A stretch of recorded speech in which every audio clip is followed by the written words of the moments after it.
Assalamualaikum warahmatullahi wabarakatuh. Pertama-tama marilah kita panjatkan puja dan puji syukur kehadirat Allah Subhanahu wa taala yang telah memberikan rahmat dan hidayah sehingga kita semua dapat berkumpul pada pertemuan siang hari ini. Selanjutnya saya ingin mengucapkan terima kasih kepada dosen pengampu akuntansi syariah yaitu Bu Retno karena telah memberikan kesempatan kepada kelompok kami untuk melakukan presentasi. Dan tak lupa saya ucapkan terima kasih juga kepada teman-teman semua yang sudah berkenan hadir mengikuti perkuliahan dan berkenan untuk menonton video presentasi dari kelompok kami. Sebelumnya izinkan saya untuk memperkenalkan diri terlebih dahulu. Perkenalkan, nama saya Aulia Anfa Nurul Hana, NIM 2020-12082 yang akan bertugas sebagai moderator yang akan memandu jalannya presentasi pada siang hari ini. Nah, tentunya di sini saya tidak sendirian karena saya ditemani oleh rekan-rekan saya.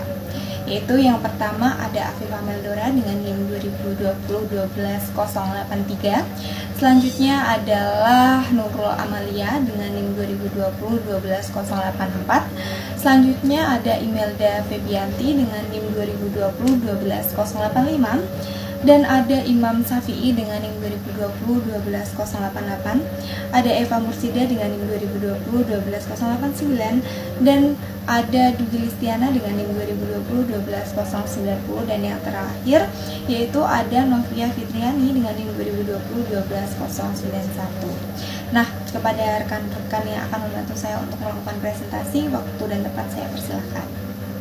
Di sini saya akan menjelaskan mengenai karakteristik mudharabah. Akad kerjasama usaha antara sahibu ma'al dan mudharib dengan pembagian keuntungan sesuai nisbah yang disepakati dari awal.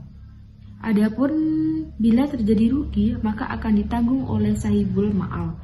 Sedangkan akibat kesalahan atau penyimpangan akan ditanggung oleh mudharib. Bank dapat dikatakan sebagai sahibul ma'al ketika dana yang diberikan disebut pembiayaan mudharabah. Dan ketika bank dapat dikatakan sebagai mudharib, yaitu dana yang diterima. Yang pertama ada akad mudharabah muqayyadah, disajikan pada laporan perubahan investasi terikat atau dari nasabah. Yang kedua ada akad mudharabah mutiaqoh, disajikan dalam neraca sebagai investasi tidak terikat. Adapun jenis-jenis mudharabah, yang pertama ada mudharabah mutlaqoh, yang kedua ada mudharabah muqayyadah, yang ketiga ada mudharabah musitarokah. Untuk yang pertama ada mudharabah mutlaqoh, yaitu sahibul ma'al memberikan kebebasan penuh kepada mudharib dalam pengelolaan investasinya. Untuk yang kedua ada mudharabah muqayyadah, yaitu ketika sahibul ma'al memberikan batasan kepada mudharib mengenai tempat, cara, dan objek investasinya. Mudharib dapat diperintahkan untuk 3 hal, yaitu yang pertama, tidak boleh mencampurkan dana sahibul ma'al dengan dana lainnya.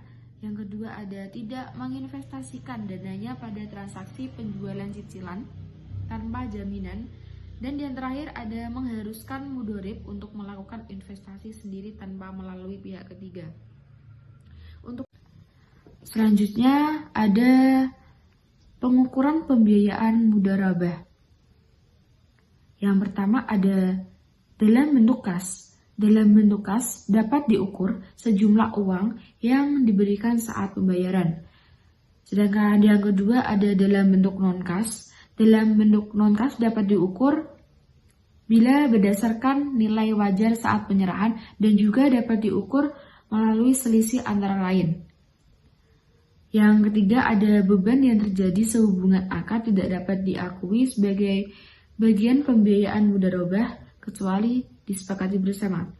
Baik, untuk materi selanjutnya akan dipresentasikan oleh rekan saya. Materi selanjutnya yaitu dana mudharabah hilang. Setelah dimulai proyek dan tidak ada kelalaian atau penyimpangan mudharib, maka kerugian diperhitungkan pada saat bagi hasil. Selanjutnya non-kas, terjadi penurunan nilai, tidak langsung mengurangi pembiayaan namun dapat diperhitungkan saat pembagian bagi hasil. Selanjutnya kelalaian atau kesalahan mudharib. Yang pertama, tidak terpenuhinya persyaratan dalam akad. Yang kedua, tidak terdapat force majeure sesuai akad. Yang ketiga, hasil putusan arbitrasi atau pengadilan. Selanjutnya yaitu pengakuan laba atau rugi mudharabah. Yang pertama, pengakuan keuntungan. Diakui pada saat terjadinya hak bagi hasil sesuai dengan nisbah. Bagian keuntungan tidak dibayar oleh mudharib, tetapi diakui sebagai piutang jatuh tempo kepada mudharib. Yang kedua, pengakuan kerugian. Diakui pada saat yang pertama, diakui pada periode terjadinya kerugian dan mengurangi pembiayaan mudharabah. Yang kedua, diakibatkan penghentian akad sebelum masa berakhir, diakui sebagai pengurangan pembiayaan mudharabah. Yang ketiga, disebabkan kelalaian mudharib ditanggung oleh mudharib dan diakui sebagai piutang jatuh tempo. Baik, di sini saya akan menjelaskan mengenai bank sebagai mudharib. Yang pertama, dana mudharabah diakui sebagai investasi yang tidak terikat pada terjadinya sebesar jumlah yang diterima. Yang kedua, bagi hasil investasi tidak terikat dialokasikan kepada dan sahibul ma'al sesuai nisbah yang disepakati. Yang ketiga, bagi hasil terdapat metode bagi laba atau profit sharing dan juga bagi pendapatan atau revenue sharing. Yang keempat, kerugian karena kesalahan atau kelalaian dari pihak bank nantinya akan dibebankan kepada pihak bank. Selanjutnya ada penjelasan mengenai PAPSI. Yang pertama, mudharabah terdiri dari dua jenis, yaitu yang pertama ada mudharabah mutlakah atau investasi tidak terikat. Dan yang kedua ada mudharabah muqayyadah atau investasi terikat. Yang kedua, bank sebagai mudharib atau pengelola dana dibahas dalam pos investasi tidak terikat. Yang ketiga, bank sebagai agen investasi atau challenging dalam mudharabah muqayyadah dibahas dalam laporan perubahan investasi terikat di off balance sheet. Sedangkan bank sebagai pihak yang ikut menanggung resiko atau executing dalam mudharabah muqayyadah dibahas dalam pos kewajiban investasi terikat. Yang keempat, pembiayaan mudharabah dapat diberikan dalam bentuk kas maupun non-kas yang dilakukan secara bertahap maupun secara sekaligus. Yang kelima, ada pengembalian pembiayaan mudharabah dapat dilakukan bersamaan dengan distribusi bagi hasil atau pada saat diakhirinya akad mudharabah tersebut. Yang terakhir, bagi hasil mudharabah dapat dilakukan dengan menggunakan dua metode, yakni metode yang pertama bagi laba atau profit sharing, yang kedua ada metode bagi pendapatan atau revenue sharing. Untuk bagi laba, dihitung dari pendapatan dikurangi dengan HPP dan dikurangi dengan beban yang berkaitan dengan pengelolaan dana mudharabah tersebut. Sedangkan jika bagi pendapatan, dihitung dari total pendapatan dikurangi dengan HPP. Selanjutnya, di sini ada rumus yang nantinya akan digunakan dalam menghitung melalui metode bagi hasil atau bagi untung atau profit sharing atau prinsip bagi hasil net revenue sharing. Jadi nanti ini nominal penjualannya akan dikurangi dengan harga pokok penjualannya, di mana akan menghasilkan laba kotor. Kemudian laba kotor ini nantinya akan dikurangi dengan beban-beban yang berhubungan atau yang berkaitan dengan pengelolaan dana mudharabah itu sendiri. Lalu akan menghasilkan yang namanya laba atau rugi bersih. A. Dalam hal ini terjadi kerugian dalam usaha pengelolaan dana atau mudharib. Bank sebagai pemilik dana, sahibul ma'al, akan menanggungkan semua kerugian sepanjang kerugian tersebut, bukan disebabkan oleh kelalaian atau kesalahan pengelola dana atau mudharib. B. Kesalahan atau kelalaian pengelola dana antara lain ditunjukkan oleh 1. Tidak dipenuhinya persyaratan yang ditentukan di dalam akad. 2. Tidak terdapat kondisi di luar kemampuan atau force majeure yang lazim dan atau yang tidak ditentukan dalam akad. 3. Hasil putusan dari badan arbitrase atau pengadilan. C. Pada prinsipnya, dalam pembiayaan mudharabah tidak dipersyaratkan adanya jaminan. Namun, agar tidak terjadi moral hazard berupa penyimpanan oleh pengelola dana, pemilik dana dapat meminta jaminan dari pengelola dana atau pihak ketiga. Jaminan ini hanya dapat dicairkan apabila pengelola dana terbukti melakukan pelanggaran terhadap hal-hal yang telah disepakati bersama dalam akad. D. Pengakuan laba rugi mudharabah dalam praktik dapat diketahui berdasarkan laporan bagi hasil dari pengelola dana yang diterima oleh bank secara berkala sesuai dengan kesepakatan. Jurnal Pembiayaan Mudharabah atau LKS sebagai sahibul ma'al. Contoh soal, pada tanggal 1 Agustus 2013, BPRS Rahma menyetujui pemberian fasilitas mudharabah mutiaqoh pada CV Pangan Mandiri yang bergerak pada bidang jasa penggilingan padi dengan kesepakatan sebagai berikut. Plafon sebesar 1.250.000.000, objek bagi hasil pendapatan atau gross profit margin, nisab 70% bagi CV Pangan dan 30% untuk BPRS Rahma, jangka waktu 18 bulan, biaya administrasi sebesar 1.250.000 dibayar pada saat akad ditandatangani, pelunasan pengambilan pokok di akhir periode, keterangan fasilitas mudharabah diberikan secara tunai dari penerima bagi hasil setiap tanggal 10 dimulai bulan September. Untuk jurnal pada tanggal 8 Januari terdapat akun kontra komitmen pembiayaan mudharabah di debit sebesar 1.250.000.000, lalu kewajiban komitmen pembiayaan mudharabah di kredit sebesar 1.250.000.000. Lalu ada kas di debit sebesar 125.000 dan pendapatan administrasi di kredit sebesar 125.000. Untuk jurnal pada tanggal 10 Agustus ada pembiayaan mudharabah di debit sebesar 1.250.000.000, lalu ada kas di debit di kredit 1.250.000.000, yang itu merupakan kewajiban komitmen pembiayaan. Lalu pada tanggal 10 Agustus ada akun mudharabah di debit sebesar 125 juta, akun kontra komitmen pembiayaan di kredit sebesar 125 juta.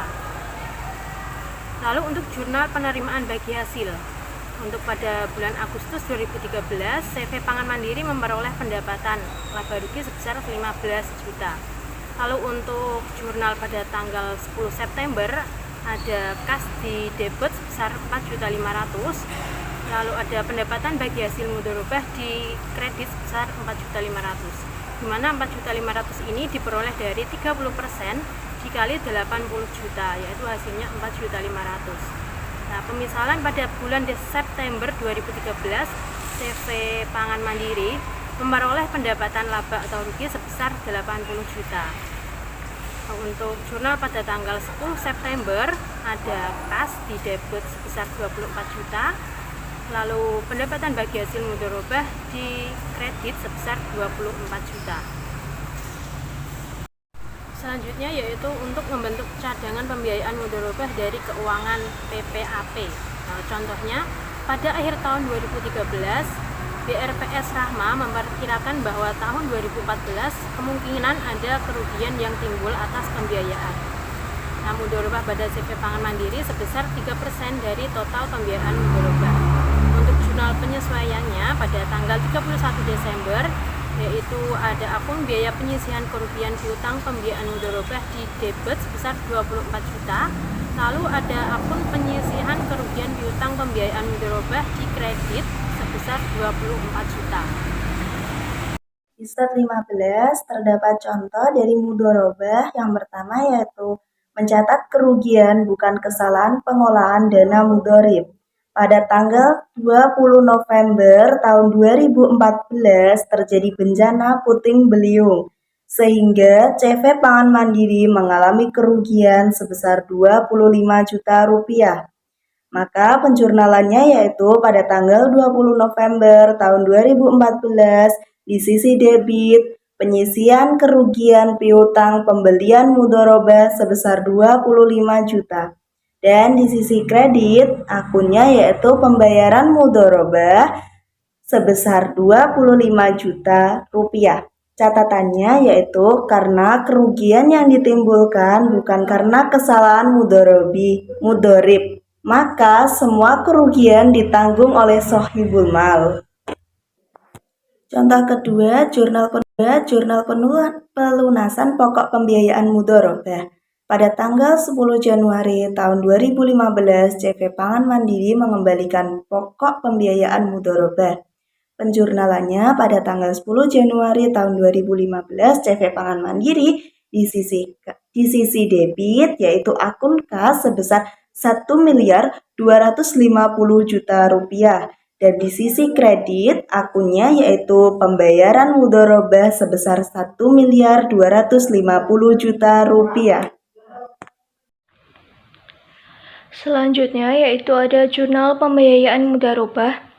Sebagai contoh, transaksi pada tanggal 1 Maret 2013, BPRS Rahma menerima tabungan dengan kesepakatan mudharabah dari Tuan Abdul yang sebagai nasabah yang terdiri dari uang tunai objek bagi hasil sebesar 250 juta, kemudian ada nisbah yang terdiri dari pendapatan gross profit margin 35% bagi Tuan Abdul dan juga 65% untuk BPRS Rahma. Kemudian ada biaya administrasi sebesar 10.000 yang dibayarkan pada saat akad ditandatangani. Kemudian ada pelunasan keterangan, yaitu tidak ada ketentuan atau terserah nasabah. Kemudian ada keterangan bahwa fasilitas mudharabah diberikan secara tunai dan penerimaan bagi hasil setiap tanggal 1 mulai bulan April. Itu pada tanggal 1 Maret 2013, kas didebit sebesar 250 juta. Kemudian dana sirkah temporer tabungan mudharabah Tuan Abdul dikredit sebesar 250 juta. Kemudian pada tanggal 1 Maret 2013, kas didebit sebesar 10.000, pendapatan administrasi dikredit sebesar 10.000. Kemudian pada tanggal 1 April 2013, BPRS Rahma memberikan bagi hasil kepada Tuan Abdul, yaitu sebesar 500.000. Maka untuk jurnal pencatatannya, yaitu pada tanggal 1 April 2013, bagi hasil mudharabah didebit sebesar 500.000, kemudian rekening tabungan mudharabah Tuan Abdul dikredit sebesar 500.000. Kemudian pada transaksi selanjutnya, yaitu pada tanggal 1 Mei 2013, BPRS Rahma memberikan bagi hasil pada Tuan Abdul, yaitu sebesar 300.000. Maka jurnal pencatatannya, yaitu pada tanggal 1 Mei 2013, bagi hasil mudharabah didebit sebesar 300.000, kemudian rekening tabungan mudharabah Tuan Abdul dikredit sebesar 300.000. Untuk transaksi yang selanjutnya, yaitu pada tanggal 20 November tahun 2015, Tuan Abdul menarik seluruh dananya. Maka untuk jurnal pencatatannya, pada tanggal 20 November tahun 2015, dana syirkah temporer tabungan mudharabah Tuan Abdul didebit sebesar 250 juta, kemudian kas dikredit sebesar 250 juta. Nah, berikut tadi merupakan presentasi dari kelompok kami. Jadi dapat disimpulkan bahwa mudharabah adalah akad kerjasama usaha antara dua pihak, di mana pihak pertama itu menyediakan seluruh dana, sedangkan untuk pihak kedua itu bertindak selaku pengelola. Nah, dan keuntungannya nanti akan dibagi di antara mereka sesuai dengan kesepakatan yang telah disepakati. Sedangkan kerugian finansialnya hanya akan ditanggung oleh si pemilik dana saja, seperti itu. Baik, sekian dari kelompok kami. Apabila ada kesalahan kata, kami mohon maaf. Wassalamualaikum warahmatullahi wabarakatuh.